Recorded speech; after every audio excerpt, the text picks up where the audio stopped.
Justin Carrol has graciously given of his time. He's the president of Perfect Home Services out there in Lisle.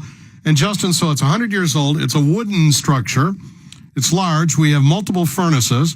I checked all the furnaces. I checked the pipes. At least when I left today at about 1:30, we didn't have any frozen pipes.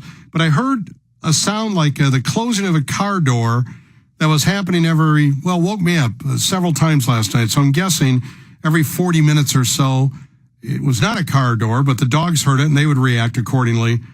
Any conjecture as to what that might be in my home during this severe weather?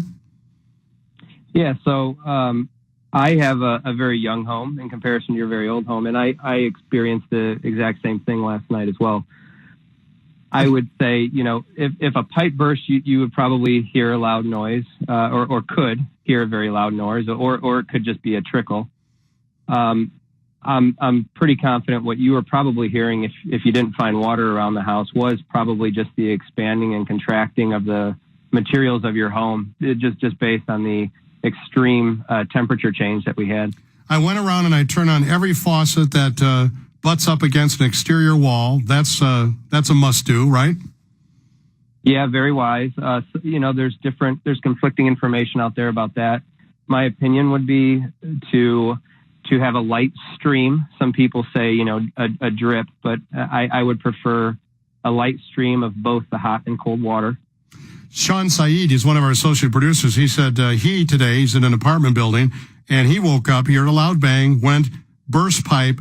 If you find a frozen what can you do to remedy the situation before you're left with a huge mess? Okay, so some people know where their main water shutoff valve in their home is, and some do not. If you're not in that situation today, I would still advise you to find that. It's usually located, if you have a home with a basement, it's usually located in the basement somewhere on an exterior wall. You usually see a pipe, a copper pipe in most cases, but not always. Yeah, and we have ours. Justin, let me just interrupt to say that I know where that is, always have, but I like to know about the infrastructure of wherever I'm living. But I don't think anybody else in my family knows where it is. I'm going to go home tonight and label them to make sure if I send somebody into the basement, they can find it and turn it off. That's a fantastic idea. And I think it's a great exercise just to invite anyone who may be in the home alone at any point down to see where that valve is at and just say, hey, if there's ever water gushing from somewhere in the home, this is where you come and this is how you shut it off. And another quick point on that is make sure it works before you need it. Those things get old. And even after a few years, depending on how much contamination's in the water, those things will freeze up to the point to where they won't work when you need them. Right. And then you've got a real emergency. You've got water gushing and you can't stop it. Justin Carrol is here. He's the president of Perfect Home Services. They're out of Lisle.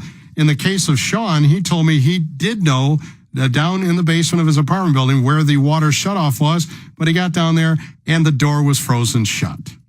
Not good. What about insulating the pipes? We're a day late and $1 short on doing any insulation tonight, correct? Well, not necessarily. If the piping is exposed, you can still insulate. And we've actually ran into that scenario a few times where for one reason or another, someone can't shut off their water and water's gushing everywhere. We've actually had it happen several times today and yesterday. And so the next best thing, just so everyone knows, you can call the city that you live in. And in most cases outside your home, there's another shutoff and the city can come shut it off from that side. So if you get into that position where water's gushing everywhere and you can't shut it off from inside the home, call the city, let them know you've got water gushing. And in most cases, they'll be able to come and shut it off from the outside of the house. So Mark Thibodeau from the Weather Channel told us, what was the low tonight? Something like 25 below zero, not including the wind chill. So correct. Monitor the thermostat. Where do I have to keep my home's temperature? How low can I go without putting everything at risk? I would say you could go as low as 55. I wouldn't recommend turning your thermostat down at all tonight. I would recommend keeping it a couple degrees higher than you normally do. Well, yeah, but I'm saying I'm going to try to calculate. If I keep it blowing, at 73 or 4, it's still going to go down to 55 through various parts of the home. Yeah, all depending on how well your home is insulated and or the piping is insulated. That's what's going to impact how low of a temperature you can get in the house. I don't know that there's a hard and fast rule, but if you want to use like a rule of thumb, I would say maybe around 55 degrees is about as cold as you want to allow your house to get. I mean, and also open the cabinets under the sinks and vanities. Obviously, you can do that. But again, if you have pets, you got to be careful. I had to remove all those little Tide Pods because I'm worried the dogs will get into those and think they're toys or treats or what have you. So when you open your cabinets, you got to be a little bit careful about leaving them open if you have pets or kids. Yep, and some people, if they get to the point where they realize they've frozen, they will put a space heater into that cabinet to try to thaw it. Sometimes that'll work, sometimes it won't. Yeah. Well, I'm just hoping for one more night without incident. That's what I'm looking for. And then we can have a little family meeting and decide to put some more insulation in and maybe reconfigure some plumbing here before we have to go through this apparently annual polar vortex.